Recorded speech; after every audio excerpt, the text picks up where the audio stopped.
Hi friends, welcome back to my channel. இந்த வீடியோவில் ஃபுல்லாக நம்ம இட்லி டிப்ஸ் தான் பார்க்க போகிறோம். பிகினர்ஸாக இருந்தீங்கன்னா கண்டிப்பாக இந்த வீடியோ உங்களுக்கு ரொம்ப யூஸ்ஃபுல்லாக இருக்கும். இட்லி மாவு பார்த்தீங்கன்னா சில சமயத்தில் நமக்கு பொங்கவே பொங்காது. சரி, அப்படியே பொங்கின மாவு எடுத்து நம்ம இட்லி பிளேட்டில் மாவு விட்டு இட்லி செஞ்சோன்னா இட்லிலாம் தண்ணியாக கூட ஆறுது. ஸோ அந்தமாரி இல்லாமல் எப்படி பர்ஃபெக்டாக இட்லி செய்யலான்னு இந்த வீடியோவில் பார்க்க போகிறோம். சிங்கிள் இட்லி பிளேட்டு, அப்புறம் இந்தமாரி ஸ்டாண்டோட இட்லி பிளேட்ஸு பாட்டோட கூட நமக்கு ஷாப்பில் அவைலபிளாக இருக்குது. சில சமயத்தில் நம்ம கீழே இருக்கிற பிளேட்டில் இட்லி மாவை கொஞ்சம் ஜாஸ்தியாக விட்டுட்டா என்ன ஆகும்னா, இட்லி குக்கானதுக்கு அப்புறமா அந்த இட்லி இந்த மேல் பிளேட் அடியில் அப்படியே கொஞ்சம் ஒட்டிடும். ஸோ அந்தமாரி இல்லாமல் இருக்கிறதுக்கு என்ன செய்யலாங்கிற டிப்ஸும் இந்த வீடியோவில் நான் ஷேர் பண்ணியிருக்கேன் ஃப்ரெண்ட்ஸ். இப்போ என்னோட இந்த இட்லி ஸ்டாண்டை பார்த்தீங்கன்னா இந்த பிளேட் வாங்கி ரொம்ப நாள் ஆச்சு. ஸோ அடியில் கூட கருப்பாக இருக்குது பாருங்கள். ஸோ அதனால் நான் அதில் மாவு விட்டு இட்லி செய்கிறது கிடையாது. இந்த மேலே இருக்கிற 2 பிளேட்டு தான் நான் யூஸ் பண்ணிக்கிறேன் இட்லி செய்கிறதுக்கு. ஃபஸ்ட் ஸ்டெப் என்னங்கிறத பார்க்கலாம். நம்ம சிங்கிளாக இந்தமாரி இட்லி பிளேட் வாங்கறச்சு நம்ம இதுமாரி கடாய்க்குள்ளே வச்சு இட்லி செஞ்சு எடுத்துக்கலாம். மேலே ஒரு லிட்டோ இல்லைனா பிளேட்டை போட்டு க்ளோஸ் பண்ணிக்கலாம். ஸோ தண்ணியை விட்டுட்டு டேரெக்டாக இந்த பிளேட்டை உள்ளுக்குள்ளே வச்சுட்டா என்ன ஆகுனா, ஸ்டீம் ஆகிடுச்சே தண்ணி அப்படியே மேலே தெளித்து இட்லிலாம் நமக்கு தண்ணியாக போயிடும். ஸோ அந்தமாரி ஆகாமல் இருக்கிறதுக்கு ஒரு பாத்திரத்தில் தண்ணியை பிடிச்சி வச்சுட்டு அதுக்கு மேலே இந்த பிளேட்டை வச்சுட்டு நீங்கள் குக் பண்ணிங்கன்னா இட்லி கரெக்டாக ஸ்டீமாகி வரும், தண்ணி ஆகாமல் இருக்கும். இட்லி குக் ஆனதுக்கு அப்புறமா இந்த பேக் லைட், இந்த புடிமானம் இருக்குல்ல பிளாக் கலரில், அது ரொம்ப சுடுறது. ஒரு துணி வச்சு தான் நம்ம எடுத்து வைக்கணும் ஃப்ரெண்ட்ஸ்.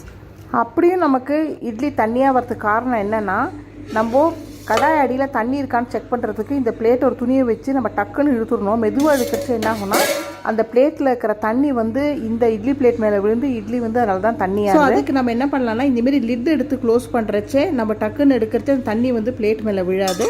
ஸோ அதனால் இட்லியும் தண்ணியாகாது ஃப்ரெண்ட்ஸ். இப்போ நெக்ஸ்ட் டிப் என்னங்கிறத பார்க்கலாமா. இந்தமாரி இட்லி ஸ்டாண்ட் யூஸ் பண்ணுறச்சு தான் நமக்கு மேல் பிளேட்டில் நம்ம குக் ஆனதுக்கப்புறம் இந்த இட்லி ஒட்டுறதுக்கு வாய்ப்பு இருக்குது. ஸோ அதுக்கு என்ன பண்ணலாங்கிறத இப்போ நான் சொல்கிறேன். ஸோ எப்பயுமே நம்ம இட்லி பிளேட்டை ஒன்றுக்கு மேலே ஒன்று வைக்கிறச்சு மேல் பிளேட்டில் நிறைய நம்ம இட்லி மாவு விட்டுக்கலாம். கீழ் பிளேட்லாம் கொஞ்சம் கம்மியாக மாவு விடுறது நல்லது. ஜாஸ்தியாக விட்டால் தான் நமக்கு அந்த குக் ஆனதுக்கப்புறம் இட்லி மேலே ஒட்டுறதுன்னு சொன்னேன் இல்லையா. ஸோ அந்தமாரி ஒட்டாமல் இருக்கிறதுக்கு இந்தமாரி ஒரு ஸ்ப்ரிங்கை போட்டு அதுக்கு மேலே நம்ம இந்த இட்லி பிளேட்டை வச்சிட்டோன்னா, அடி பிளேட்டில் நம்ம நிறையா மாவு விட்டு இட்லி செஞ்சால் கூட மேல் பிளேட்டில் நமக்கு ஒட்டாமல் இருக்கும். ஏன்னா நமக்கு நிறைய கேப் கிடச்சிருக்கு பாருங்கள். அதனால தான்.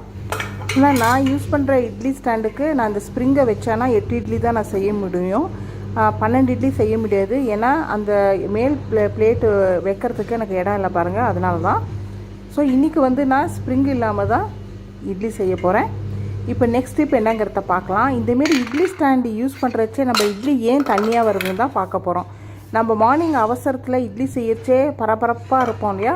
ஸோ அந்த டைத்தில் நம்ம என்ன பண்ணுவோன்னா, இந்த இட்லி பிளேட்டில் நம்ம இட்லி மாவு விட்டுட்டு இந்தமாரி ஸ்ட்ரைட்டாக இந்த ஹோல்ஸ்லாம் அப்படியே கரெக்டாக வைக்காமல் நம்ம இப்படி திருப்பி வச்சுருவோம். இப்போ காமிக்கிறேன் பாருங்கள். இந்தமாரி வச்சுருவோம்.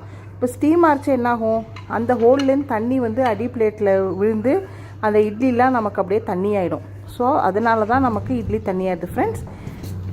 நெக்ஸ்ட் டைப் என்னங்கிறத பார்க்கலாம். இப்போ இட்லி மாவு நம்ம மேலாக எடுத்துகிட்டு ரொம்ப கெட்டியாக இருந்தெல்லாம் கொஞ்சம் தண்ணியை விட்டு நல்லா மிக்ஸ் பண்ணினோன்னா இந்த கன்சிஸ்டன்சியில் இருந்தால் கரெக்டாக இருக்கும். ரொம்ப திக்காக விட்டால் என்ன ஆகும்னா உங்களுக்கு இட்லிலாம் ரொம்ப குண்டு குண்டாக வரும். இப்போது இட்லி பிளேட்டில் நான் கொஞ்சம் எண்ணெய் தடவி வச்சுருக்கேன். இப்போது இட்லி மாவை அதில் விட ஆரம்பித்தாச்சு. இன்றைக்கி நான் ஸ்ப்ரிங்கு யூஸ் பண்ண போகிறதில்ல.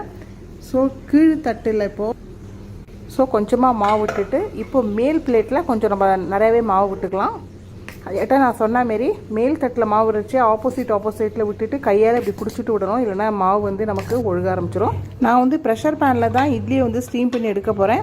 ஸோ நல்லா கேஸ்கட் லூஸாக இருந்தால் கூட அந்த மூடியிலேருந்து இந்த இட்லி பிளேட் மேலே தண்ணி விழுந்து அதனால கூட நமக்கு இட்லி தண்ணியாகிறதுக்கு வாய்ப்பு இருக்குது.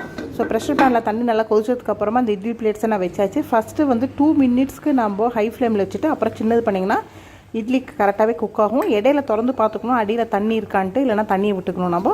ஃப்ரெண்ட்ஸ், இந்த வீடியோ உங்களுக்கு யூஸ்ஃபுல்லாக இருந்திருக்குன்னு நினைக்கிறேன். பிடிச்சதுன்னா லைக் பண்ணி மறக்காமல் சப்ஸ்கிரைப் பண்ணிக்கோங்க. தேங்க்ஸ் ஃபார் வாட்சிங்.